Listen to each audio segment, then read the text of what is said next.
दोस्तों नमस्कार। मैं हूं विजय कुमार पाल, एक लेखक। ये मेरी किताब है। These I my books which is written in English. This is invaders and hidden facts by Vijay Kumar Pal, and I have written so many books. This is Black Dots of Terrorism by Vijay Kumar Pal. All books are available on the Amazon, Flipkart. You can purchase these books on these platforms, or either you can purchase from the Saswat Publication Bilaspur, Rudra Publication Bilaspur, or Astita Publication Bilaspur. When you will find my name in the Google, you will find in Amazon that all my books are visible here. All the document which have been written by me are available on this platform. This is Lost Paradise Kashmir. किस तरह कश्मीर को बर्बाद किया मुसलमानों ने, इस्लाम ने। तो दोस्तों, आज हम जो हमारा चैप्टर है उसमें हम कुछ आयतों का वर्णन करेंगे कि किस तरह इस्लाम एक खुली गुंडागर्दी है गैर मुसलमानों के खिलाफ। सबसे पहले आप सबको दीपावली की शुभकामनाएं। दीपावली का त्यौहार ढंग से मनाएं। ये मुर्गे और मटन और शराब पीने का दिवाली का त्यौहार नहीं है, जुआ खेलना त्यौहार नहीं है। ये तो इस्लाम है जो दूसरों की हत्या पर भी जश्न मनाते हैं ये मुसलमान, क्योंकि इस्लाम ऐसा ही है। क्योंकि इनका मोहम्मद भी इसी तरह लोगों को कत्ल किया करता था, उनकी औरतों से बलात्कार किया करता था और करवाया करता था, और औरतों को ऐसे बांट दिया करता था जीतने के बाद, जैसे कि गाय भैंसों को जीतने के बाद बांटा जाता है। ये घोड़े वोड़े तो आपस में बांटते थे, औरतों को भी बांटते थे। तो इसमें आयत में क्या बताया गया है ये बताऊंगा कि किस तरह इस्लाम एक फुल प्रूफ गुंडागर्दी है जो मोहम्मद ने शुरू की, जिसको कि आप इस्लाम के नाम से जानते हैं। और मज़े की बात है, आज बहुत से इस्लामिक देश भी इस इस्लामिक गुंडागर्दी पर चल रहे हैं। तो हमको ये समझना चाहिए, we should know Islam is the reality. What is the reality of the Islam? The reality of the Islam is the Gunism. This is the barbaric ideology which is totally incapable to spread the human values and the civilization. The Islam is against the civilization. So अब हम आज पढ़ेंगे 113 आयत। यहूदियों ने कहा ईसाइयों की कोई बुनियाद नहीं। ईसाइयों ने कहा यहूदियों की कोई बुनियाद नहीं, हालांकि वे किताब का पाठ पढ़ते हैं। इसी तरह की बातें उन्होंने की है जो ज्ञान से वंचित है, और अल्लाह क़यामत के दिन उनके उस चीज़ के विषय में निर्णय कर देगा जिसमें भी वे विरोध कर रहे हैं। इन्होंने कहा कि मतलब ईसाई कहते हैं कि हम ज्ञान से वंचित नहीं हैं, यहूदी कहते हैं ज्ञान से वंचित नहीं है, लेकिन जो इस्लाम का अल्लाह है वो सबसे अच्छा है, उसका ज्ञान है। यानी किस तरह मूर्खता की बात कही गई है। इस्लाम का अल्लाह तो मूर्खों का सरदार प्रतीत होता है, क्योंकि जिस तरह इस्लाम का अल्लाह हरकतें करता है, जिस तरह इस्लाम का अल्लाह मुसलमानों को गुमराह करता है, जो ये कहता है कि धरती स्थिर है, सूर्य उसके चारों तरफ घूमता है, वो वास्तव में उनको गुमराह करता है। तो ये हमारे और सोचने और समझने की बात है कि इस्लाम का अल्लाह किस तरह से गैर मुनासिब है, किस तरह से इस्लाम के अल्लाह को डिबंक करने की ज़रूरत है। और ये मुसलमान कहते हैं कि इस्लाम पर चलो, बड़ा दीन दुनिया वाला है। भाई पूरी किताब मैंने कुरान पढ़ ली, मैंने लालटेन लेकर ढूंढा, लेकिन इस्लाम में इंसानियत नाम की कोई जगह नहीं है। क्यों नहीं है, इसका जवाब तो मौलानाओं को देना चाहिए। अब लोग कहते हैं कि मौलानाओं से डायरेक्ट बहस करो। भाई मौलाना तो अपने इस्लाम का झूठ बोलकर भी बचाव करेंगे।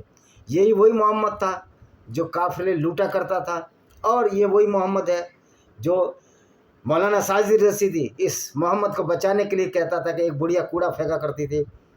एक दिन मोहम्मद पर जब कूड़ा नहीं फेंका तो ये गए, उसके घर चले गए। ऐसा कोई भी विधि संबंध ऑथेंटिक सत्ताशाही, जो कि इनकी 6 किताबें हैं, सही मुस्लिम बुखारी, सही हदीस, सही मुस्लिम, सही बुखारी, सुनान अन-नसाई, सुनान अबू दाऊद, अल तिरमिजी, इसमें कहीं भी ऐसा कोई विवरण नहीं है कि मोहम्मद पर कोई बुढ़िया कूड़ा फेंका करती थी।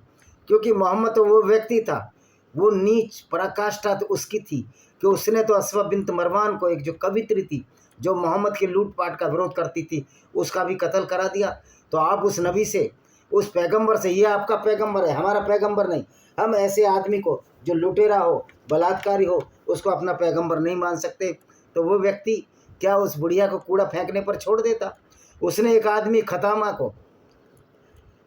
को वहाँ मरवा दिया, जब वो मक्का में गया काबा के अंदर मरवा दिया, वो पर्दे में छिप गया बेचारा, जो इसके गुंडागर्दी के खिलाफ था, उसको मरवा दिया। और ये मोहम्मद इतना दयालु होगा? इस तरह की मूर्खता पर बातों को ये मुसलमान भाई मानते हैं और इनको शर्म नहीं आती। ये इतने बेगैरत हैं कि इनका पैगंबर लुटेरा बलात्कारी है, उसको बचाने के लिए प्रचार करते हैं। मुहर्रम कुर्रम अकर्रम, एक पठान जो कि अफगानिस्तान से एक लुटेरा पठान यहाँ आकर बसा बुलंदशहर के गाँवों में, वो अपनी माँ को समझा रहा है कि किसकी सुन्नत पर चलना चाहिए। वो बेचारी बूढ़ी माँ जईफ कहती है मोहम्मद की सुन्नत पर चलना चाहिए। उस जईफ को ये मालूम नहीं कि मोहम्मद की सुन्नत वो थी जो गैर मुस्लिम औरतों को लूट कर उनके साथ बलात्कार करता था। क्या वो बूढ़ी अम्मा अकर्रम, क्या नाम है उसका, मोहम्मद अकर्रम की माँ ये चाहती है कि बलात्कार होते रहे औरतों के साथ? किस तरह इनका ब्रेन वॉश हो चुका है मुसलमानों का, आप ये समझ सकते हो। किस तरह ये अंधकार में जी रहे हैं, किस तरह ये मूर्खता की बातें करते हैं। तो दोस्तों, अब हम 213वीं आयत पढ़ते हैं सूरह अल बकरा की। सारे मनुष्य एक ही समुदाय थे, उन्होंने विभेद किया तो अल्लाह ने नबियों को भेजा जो शुभ सूचना देने वाले और डराने वाले थे। उनके साथ हक पर आधारित किताब उतारी ताकि लोगों में उन बातों का जिसमें वे विभेद कर रहे हैं फैसला करते हैं। इसमें विभेद तो बस उन्हीं लोगों के लिए जिन्हें वो मिली थी। परस्पर जाति करने के लिए इसके लिए पश्चाताप किया जबकि खुली निशानी उनके पास आ चुकी थी। अतः ईमान वालों, अल्लाह ने अपनी अनुज्ञा से उस सत्य के विषय में मार्गदर्शन किया है जिन्होंने विभेद किया। अल्लाह जिसे चाहता सीधे मार्ग पर चलाता है। अब ये कहता है, कुरान कहती है सारे मनुष्य एक ही समुदाय के थे, तो अल्लाह ने नबियों को भेजा। पहली बात तो है कि मोहम्मद एक अकेला इस्लाम का नबी है और कोई भी नबी या पैगंबर इस्लाम का नहीं है। मोहम्मद ने बड़ी चालाकी से यहूदियों की धर्म पुस्तक तोरा और बाइबल के ओल्ड टेस्टामेंट से उन नबियों को चोरी कर लिया और उनका अरबीकरण कर दिया और ये लोगों को मूर्ख बना रहा। तो ये खुद तो मूर्ख था, लेकिन जिन लोगों को मूर्ख बनाया वो कितने बड़े मूर्ख होंगे। अरबी लोग थे, सीधे साधे लोग थे, सेकुलर थे, 368 मूर्तियाँ थीं उनके काबा में, लेकिन इसने उनको मूर्ख बनाकर उनकी मूर्तियाँ उन्हीं से तोड़वा दी। जैसे आज हमारे यहाँ कुछ नीले कबूतर यही काम कर रहे हैं। नीले कबूतरों को ये जो जय भीम का नारा लगाने वालों को ये नहीं पता कि बामियान में बुद्ध की मूर्ति किसने तोड़ी, लेकिन ये स्वार्थवश अंधे हो चुके हैं। ये अपने ही दुश्मनों को, इनके पुरखे या तो बुद्धिस्ट, और ये लोग कहते हैं कि बुद्धिज़्म पहले आया। अगर बुद्धिज़्म पहले आया तो भगवान बुद्ध क्यों क्षत्रिय राजकुमार से पैदा हुए? यानी कि झूठ पर झूठ बोले जाते हैं। इनका भी ब्रेन वॉश हो चुका है, जिस तरह इस्लाम के मानने वालों का ब्रेन वॉश हो चुका है। तो कहने का मतलब है कि ये कह रहे हैं कि उन्होंने विभेद कर दिया, उन्हीं लोगों ने किया। ये मोहम्मद कहता था कि जो कुरान और अल्लाह का नाम और मोहम्मद का नाम यहूदियों की धर्म पुस्तक तोरा में नहीं है। तो ये कहता था उन्होंने किताब बदल दी। मैं पूछता हूँ, जब ये किताब मोहम्मद ने, अल्लाह ने उतारी, तो इस किताब की रक्षा अल्लाह क्यों नहीं कर पाया? और फिर अल्लाह को तीसरी कुरान उतारने की ज़रूरत पड़ गई। और कुरान कौन सी अच्छी है? ये तो बहसी और दरिंदगी की किताब है, जो अब इस्लाम, जो कि मुसलमानों को अपराधी बनाती है। तो ऐसी किताब की क्या आवश्यकता थी? और फिर मोहम्मद एक अकेला पैगंबर इस्लाम का है, बाकी कोई पैगंबर इस्लाम में नहीं आए, ये झूठ है।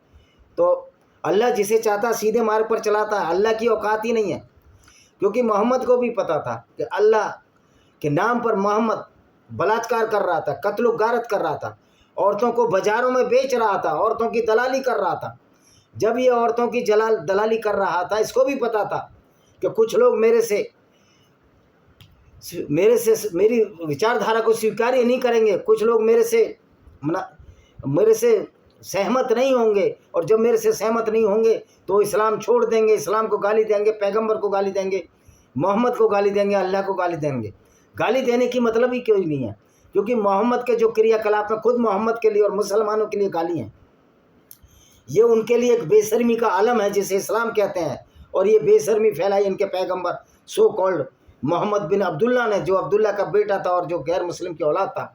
ये इतना बेशरम था कि इससे पूछा गया, एक व्यक्ति आया कि मेरे पिता ने इस्लाम कबूल नहीं किया था, तो क्या वो जहन्नुम में होंगे? इसने बोल दिया कि मेरे माता पिता ने भी इस्लाम कबूल नहीं किया था, इसलिए उसके भी वो भी माता पिता जहन्नुम में होंगे मेरे। जो व्यक्ति अपने माता पिता को नरक भेजने की बात करे, किस नीच स्तर का ही व्यक्ति था। ये हमारे सोचने और समझने की बात है, जिससे वो पैदा हुआ। ये अल्लाह पैदा करने वाला कौन होता है? अल्लाह को तो खुद मोहम्मद ने पैदा किया। अब अगली आयत पढ़ते हैं जी, 217 पढ़ेंगे, फिर 221। 3 आयतें हमने आज निकाली हैं। वे तुमसे आदरणीय महीने में युद्ध के विषय में पूछते हैं। आदरणीय महीने इनके 4 महीने हैं। सवाल का महीना है, इस तरह के इनके रमजान के महीने 4 हैं। उनसे लड़ना बड़ी गंभीर बात है, परंतु अल्लाह के मार्ग से रोकना, उनके साथ अविश्वास करना, मस्जिद हरम से रोकना और उसके लोगों को उससे निकालना अल्लाह के इससे स्पष्ट अधिक गंभीर है, और फितना, उत्पीड़न, रक्तपात से भी बुरा है। तो ये कहते हैं कि ये कहता था कि मस्जिद के पास युद्ध ना करो। भाई मस्जिद तो थी नहीं मोहम्मद की। काबा में तो 360 मूर्तियां थी, जिसमें अल्लाह, तलमन्नात, अलुज्जा नाम की 3 बड़ी देवियां और हुबल नाम का देवता था। लेकिन मोहम्मद ने वहां अपनी गुंडागर्दी से 630 जनवरी में काबा पर कब्जा कर लिया, और काबा पर कब्जा करके सारी मूर्तियां तोड़ फोड़ डाली। यही वजह है कि बुद्ध में बामियान की मूर्ति तोड़ी गई, 2 मूर्ति तोड़ी गई, एक छोटी थी और एक बड़ी थी। तो इस्लाम तो एक फुल गुंडागर्दी का नाम है। इस्लाम में कोई चीज़ अच्छी नहीं है। मैं नहीं समझता कि यूनाइटेड अरब अमीरात के जो मखतूम क्या शहजादा या जो हैं, जो चलाते हैं, उन्होंने दीपावली की शुभकामनाएं दे दी। इस्लाम में तो दीपावली की शुभकामनाएं भी हराम है। तो इससे साबित होता है यूनाइटेड अरब अमीरात ने इस्लाम छोड़ दिया है। इन इस्लामिक कंट्रियों ने इस्लाम छोड़ दिया है, और भारत के रहने वाले कन्वर्टेड जो तलवार के डर से सलवार पहन ली, वो लोग इस्लाम की बड़ाइयाँ करते हैं। मैं भारत के मुसलमानों से पूछना चाहता हूँ, क्या तुम ऐसे पैगंबर को जो लुटेरा हो, जो औरतों को बाजार में बेच देता हो, जो बलात्कार करता और करवाता हो, क्या उसको ऐसे बेगैरत आदमी को आप अपना पैगंबर मानकर सरतन से जुदा के नारे लगाना चाहते हो? आपको विदित होना चाहिए कि सरतन से जुदा के नारे लगाने वालों से ज़्यादा बहुत बड़ी संख्या उन गैर मुस्लिमों की है जो सरतन से नारे लगाने वाले हैं। उनको सबक सिखा सकते हैं। डंडे खा रहे हैं लगातार, कभी योगी को गाली दे रहे हैं, कभी मोदी को गाली दे रहे हैं, कभी हिंदुओं को गाली दे रहे हैं, कभी ईसाइयों को गाली दे रहे हैं। आसिम मुनीर जैसा बड़वा जो पाकिस्तानी आर्मी का चीफ है, वो हिंदुओं को, गैर मुसलमानों को गाली दे रहा है। अबे बड़वे की औलाद, तेरा पैगंबर क्या करता था ये देख ले। आसिम मुनीर तेरा पैगंबर लुटेरा और बलात्कारी था। तेरा पैगंबर लड़कियों को बाजार में बेचता था। ये तो तुम्हारी किताबों से साबित होता है। सीरत रसूलुल्लाह के 465 पेज 83 अध्याय पर साफ लिखा है कि मोहम्मद ने बनु कुरैजा यहूदी लड़कियों को नजद के बाजारों में बेचा और उसके बदले घोड़े हथियार खरीदे। तो आगे कहता है कि मस्जिद हराम में कोई लड़े तो लड़ो, उनको कत्ल कर दो, क्योंकि गुमराही जो है वो रक्तपात से भी बुरा है। यानी कि कोई मुसलमान इस्लाम छोड़ दे या कोई गैर मुस्लिम इस्लाम के बारे में सच्चाई करे तो गुमराह हो गया। अबे गुमराह तुम हो गए हो, तुम्हें मोहम्मद ने गुमराह किया है, तुम्हारे मोहम्मद ने तुमको अपराधी बना दिया है। ये बात मुसलमानों की समझ में नहीं आती, और समझ में भी क्यों कराए? क्योंकि मूर्खता जो ब्रेन वॉश हुआ है कि इसमें सोचना नहीं है, मानना नहीं है, जानना नहीं है, ये मूर्खता चल नहीं सकती। इस्लाम का अल्लाह, इस्लाम के पैगंबर की आइडियोलॉजी अब चल नहीं सकती। इसके खिलाफ हमें युद्ध करना होगा, बार बार युद्ध करना होगा। शस्त्र और शास्त्र जिस विधि भी ये गुंडागर्दी के खिलाफ लड़ना होगा। जब हम हिंदू धर्म के पाखंड के खिलाफ बोल सकते हैं तो इस्लाम के पैगंबर के बारे में क्यों नहीं बोल सकते, जो इसकी किताबों में लिखा है कि पैगंबर एक लुटेरा और बलात्कारी था। तो मोहम्मद कह रहा है कि तुम उनको कत्ल कर दो, उनका बस चले, तुमसे बराबर लड़ते रहें ताकि तुम्हारे दीन से फेर दें। कह रहे उनका बस चलेगा तो लड़ते रहेंगे, इसलिए मस्जिद में भी कत्ल कर दो। और मोहम्मद ने मस्जिद में औरत को भी कत्ल कर दिया था, जो काबा, जो मक्का, जो रक्तपात का केंद्र बना हुआ था। और ये कहते हैं कि अल्लाह काबा की रक्षा करता है, लेकिन काबा के उसी पत्थर को जिसको चूमते हैं अब्दुल ताहिर जन्नाती लूट कर ले गया, करामाती भी कहते थे, और उसमें 20 साल तक टट्टी और पेशाब करता रहा। ये है तुम्हारे दीन की सच्चाई, ये है तुम्हारे पैगंबर की सच्चाई। एक लुटेरा और बलात्कारी, रक्त पे आंसू, आप उस पूरी दुनिया उसको पैगंबर मानती है मुसलमानों में, और ये जाकिर नायर सामने आए तो इसमें 15-20 थप्पड़ लिए जाए। हमारे मुसलमानों को गुमराह कर रहा है। मुसलमान भाइयों, आपको समझना चाहिए, आप ऐसे व्यक्ति को अपना पैगंबर मानते हो जो लुटेरा और बलात्कारी था, जो औरतों को बेचने वाला था। और वो मुकर्रम अकरम जो पठान है, जो कि बुलंदशहर ज़िले में रहता है, 12 गांव का रहने वाला, वो अपनी माँ को ये पहाड़ा पढ़ा रहा है कि तुम्हें नबी की सुन्नत मानना चाहिए। तो नबी की सुन्नत मानकर क्या उस औरत के साथ आप बलात्कार कराना चाहते थे अगर वो मुस्लिम नहीं होती? तो ये सोच सकते हो। तो ये कहते हैं कि अगर तुमने उन्हें जिंदा छोड़ा वो तुम्हारे धर्म की पोल खोल देंगे। तो मोहम्मद एक डरपोक और कायर इंसान था, उसको भी मालूम था कि मेरा जो दीन है, मेरी जो ये विचारधारा है, ये गुंडागर्दी से भरी हुई है और कालांतर में इस विचारधारा का सर्वनाश होना तय है। और देख रहे हैं कि आप सर्वनाश होना तय है। करोड़ों की संख्या में लोग इस्लाम छोड़ रहे हैं। अच्छा जी, तुम में से कोई अपने दीन से फिर जाए और अविश्वासी होकर मरे तो ऐसे लोग हैं जिनके कर्म और आखिरत में नष्ट हो जाएंगे और वही आग में पड़ने वाले हैं। कह रहा अगर तुम में से किसी ने इस्लाम छोड़ दिया, मोहम्मद को बहुत डर था। मोहम्मद एक डरपोक किस्म का आदमी था, उसको डर था कि मेरे इस्लाम की जो बुराइयां हैं, जो पोल खुल जाएगी, लोग इस्लाम छोड़ देंगे, इस्लामी गुंडागर्दी करना छोड़ देंगे। तो मोहम्मद डराया बेचारे सीधे साधे बद्दुओं को जो ऊँट चराते थे, अरबियों को, अनपढ़ों, गंवारों, जाहिलों को, क्योंकि मोहम्मद भी खुद गंवार और जाहिल था, कि अगर तुमने इस्लाम छोड़ दिया तो तुमको जहन्नुम की आग में जलना पड़ेगा। ओ भाई, कोई जहन्नुम की आग ही नहीं है, अल्लाह ही नहीं है, अल्लाह को प्रूव नहीं कर सकते, फिर जहन्नुम की आग किधर होगी। तो इस तरह ये नफ़रत फैलाई मोहम्मद ने। पूरी दुनिया में नफ़रत का आलम यह है कि करोड़ों लोगों की हत्याएं इस इस्लामी गुंडागर्दी के नाम पर हो चुकी हैं। और मज़े की बात है कि मुस्लिम इस बात को तैयार नहीं है सहन करने के लिए कि इस्लाम का पैगंबर मोहम्मद एक लुटेरा, रक्त पिपासु था, हिटलर से भी खतरनाक आदमी था। हिटलर की वजह से 50 लाख यहूदी मारे गए, लेकिन इस मोहम्मद की वजह से कितने लोगों का कत्लेआम हुआ, कितनी औरतें विधवाएं बनी, कितनी औरतों से बलात्कार हुए, ये इस्लामिक विचारधारा की वजह से, जिसका सारा संपूर्ण दोष इस मोहम्मद को जाता है, जिसको ये पैगंबर मानते हैं। पैगंबर देखा जाए तो एक मानवता का शत्रु है, दुश्मन है, रक्त पिपासु है, और ऐसे आदमी की वंदना करने वाला भी रक्त पिपासु और अपराधी होगा, अच्छा आदमी हो नहीं सकता। ये लास्ट वाले आयत है 222 सूरह अल बकरा। और मुशरिक स्त्रियों से विवाह न करो, यानी जो गैर मुस्लिम औरतें हैं उनसे विवाह न करो। क्यों? जब तक वे ईमान ना लाएं, यानी जब तक ये मुसलमान न बन जाए। और मुसलमान बनकर वो हलाला कराएं अपना, मुसलमान बनकर यौन दासी रखेल बने कि तुम्हारे यहाँ तो औरतों की कोई इज्जत नहीं है इस्लाम में। वो तो कहती हैं कि वो आधी स्त्री आधी बुद्धि की होती है। ईमानदार बांदी, यानी कि जो मुसलमान है, जो लूट कर लाई गई औरतें, उसको अगर आपने मुसलमान बना दिया तो वो गैर मुस्लिम औरत से कहीं उत्तम है, चाहे तुम्हें कितनी अच्छी क्यों ना लगे। और न ईमान वाली स्त्रियों के लिए पुरुष से विवाह करो, कोई मुस्लिम भी गैर मुस्लिम से विवाह न करे जब तक वे ईमान न लाए। तो ईमान तो एक गुंडागर्दी है, इस्लामी गुंडागर्दी है। क्या ईमान गुंडागर्दी को लाएं लोग? क्या मोहम्मद की सुन्नत को माने?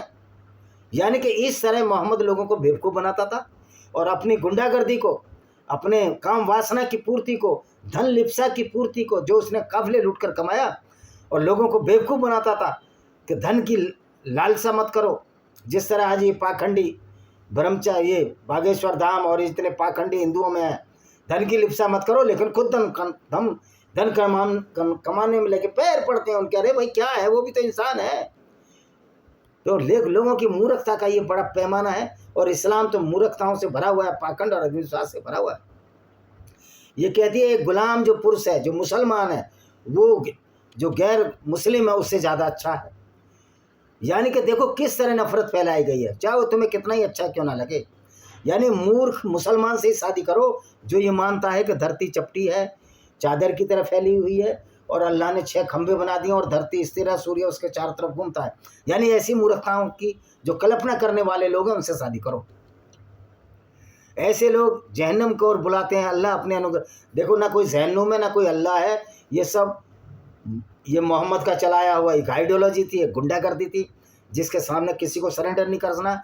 इस्लाम से बड़ी कोरी गप कोई नहीं है, इस्लाम से बड़ा कोई झूठ कोई नहीं है, और इस पैगंबर से बड़ा कोई झूठा नहीं है। क्या आप एक ऐसे पैगंबर की एक ऐसी विचारधारा में जाना चाहते हो कि यदि मुसलमान बनने चाहता है, क्या आप लुटेरे, अपराधी, बलात्कारी बनना चाहते हो?